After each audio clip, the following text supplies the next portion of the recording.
sitting in all day, escape for a while,それが人生。生きる理由がないなら探せばいい。周り見渡すだけでもそれでもいい。Life goes on, living on my way. Everything's gonna be okay, don't ask me why. Pam, pam, pam, pam, pam, pam, pam.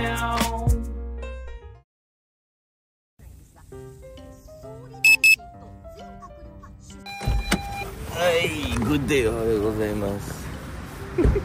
Ba't sumunod pa?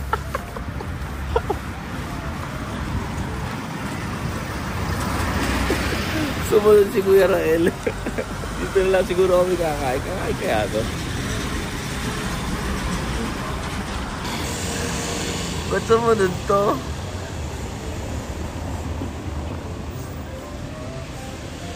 Saan pupunta? Bakit? Ah, plano mo pumunta dito? Ano? Sinusundan ako yung nasa harap mo. Sabi ko na wala yung pulsigan na doon. Ayan, naglaro ka pa. Fortune eh. Ay, ganun talaga. Anyway, McDo muna tayo. Bali, ako yung sumunod kay Kuya Rael dahil ako yung nasa harap niya eh. Dito si Umoto. Binigay sa akin yun. Kaya naman sa akin yung nabigay. Papabigay. Si ate? Ay, mga bata. Sabi ko, ba't sumunod to? Wala, bakit di mo hinat yun? Saan to? Return. Eh, hot yung case eh. Hot na pala yung case yun. Ah, hot na yan ba?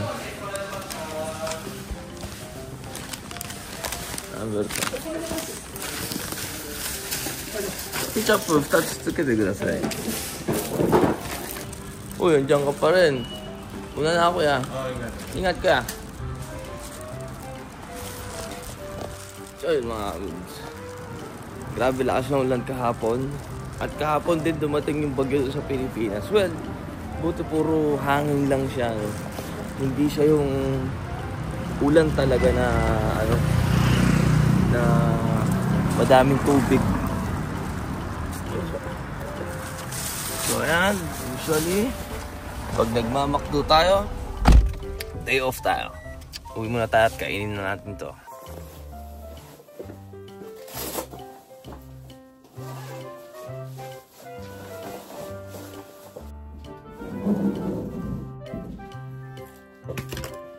Yeah! Sashiburi. Tayo magmakdo ng hot cake. So mga goods, kamusta kayo? At kahapon ay nasa trabaho tayo. Panalo. Wala akong masabi. Panalo. Plano, trabaho, no? Ang hindi lang panalo, ang lakas ng ulan, no? Pero ang kagandahan kasi sa Minami, mga goods. Hindi lang naman sa Minami at saka dun sa Tokyo na isang gemba dun. Maganda kasi dun, kumbaga, okay lang na naka-raincoat ka. May mga gemba kasi kami, no, na place, na port. Na kumbaga, doon muna sa kotse hubarin yung raincoat mo, ganun. No? Ang hassle, grabe. So, walang sampayan, kumbaga, doon ka na agad sa kotse. Pero dito sa Minami kasi, may sampayan, ganyan, no. Kaya hindi ka maabirya. So, ang kahapon, ang plano natin sa trabaho, mas madami pa yung oras na nag-Ragnarok tayo, mga agad. Nakauwi tayo kagabi ng, oras yung mga 1 AM ata. Tapos kami mga 1 AM, hindi na kumain. Yung huling-huli lang kami nagtrabaho. Nung umaga, tapos kami ng alas 3. Pero yung alas 3 na yun, simula 8:30 to alas 3, wala. Grabe, kaya Ragnarok lang tayo magdamag. Kaya yung ano natin, yung katawan natin, goods na goods yun. Pero, iba pa rin ang mitulog. Matutulog pa rin tayo after na ito pagkakain natin mga goods. Gusto ko lang matulog na busog pa rin ng ating tiyan. Ang inaano ko kasi ngayon na pag-diet, hindi yung nilalagay ko yung tiyan ko na sa gutom na gutom.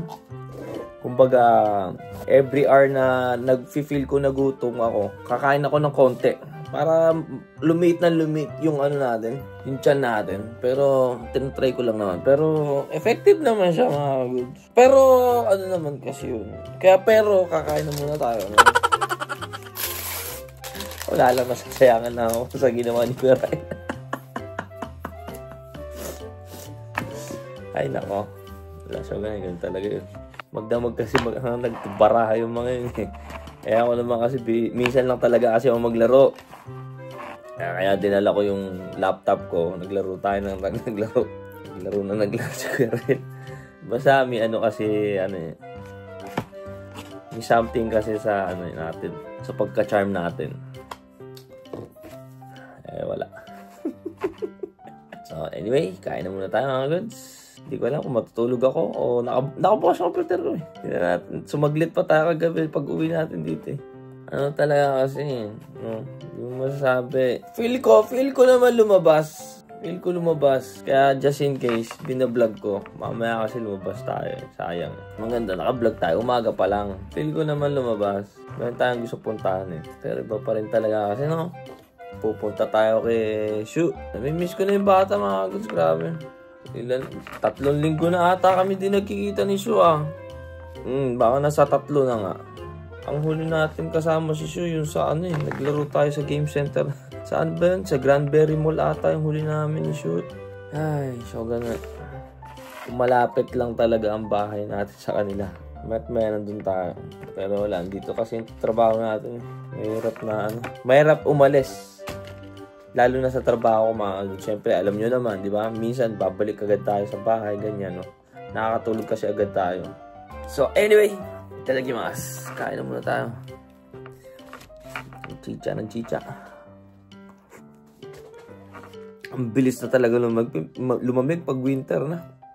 Hindi pa naman winter. Pag malamig na talaga, ang bilis lumamig.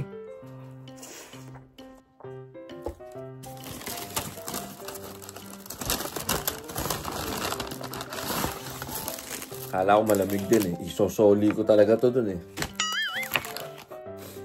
Malamig ang hash browns natin. GG yun.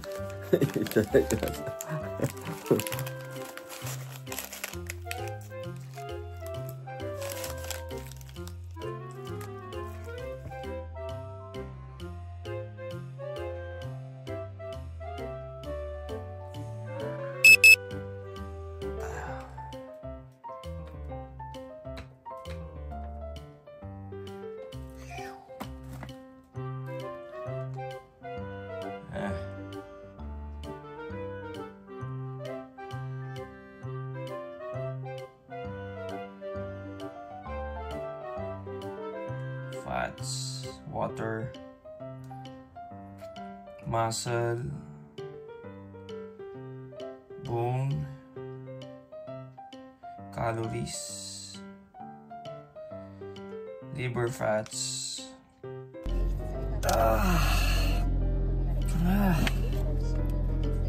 Kubra na muna tayo at wala lang. Talagang akong tungki.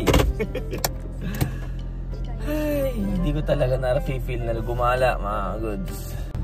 Ang ganda ng araw. Kaya nagamit natin itong red glass natin. Ang ganda ng araw. Ang ganda ng araw. So, nagtimbang tayo kanina umaga, no? Bumalik na naman. Kailangan natin ibaba at least yung calories natin, no? Bukan napapadami yung kain talaga natin. Kahit paunti-unti.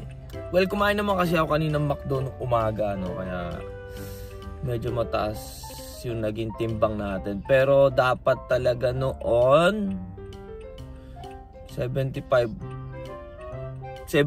tayo nakaraan eh. Nadagdagan tayo. Ay, nabawasan tayo ng 1 kilo, no? Saka na.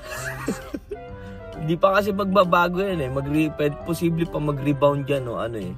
Sa pag-ano mo ng maintain na pagkain, bawas, ganyan. Hindi mo mapapansin pag sa konting pagod mo, ganyan, napakain ka ng sobrang dami, no? Which is nung nakaraan, no, nagyakiniku ako. Madami kong kinain, no? Pero isang ano lang ng rice at saka regular na lang ng ano yun. Siguro nasa ano lang yun, 180 grams o wala pa ata. 150 o 100, yeah, something lang na gano'n, hindi 200 grams yung kinain natin na kanin, no? Kaya nagbabawas na din tayo ng kanin, kahit yung obento po natin kahapon, tigano lang yung 150 grams lang yung kanin natin nung nung dala natin na baon na kanin. Pero kadalasan kasi omori talaga yun, nasa 200 to 250 yung talagang sinisiksik ko yung gramo na kayang ilagay dun sa lunchbox natin, mga ka-goods. Pero kahapon, binawasan ko na. Kailangan bang maging effective yan at mag-workout na tayo ng legs dahil alam nyo na, yung season, no? Yung season na ang pinaka-favorite natin, winter sports, no? Kailangan na natin magbawas and workout sa legs, no? Kaya, yes. Timing na timing, no? Itong ano pa eh.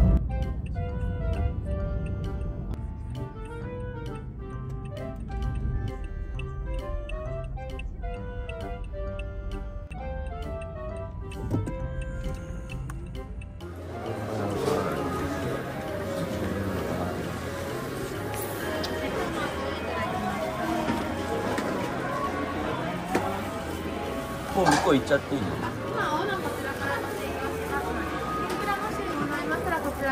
はい。Kain na naman.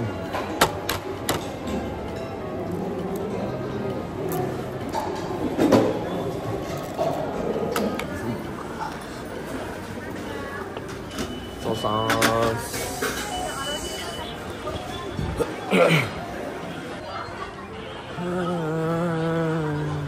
Ano nga pala bibilin ko dito?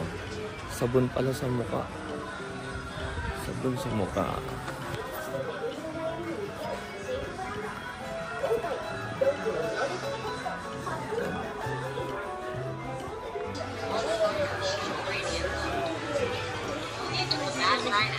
Ayun. Ito ang hindi nabili ni mama. Ito yun, ito. Gel na face wash siya, no? Ano, gel wash. Maganda siya. Panalo sa akin to, mga goods. Ayan, mga goods, ha. Natuloy ang ating lakad. Aalis tayo mamaya.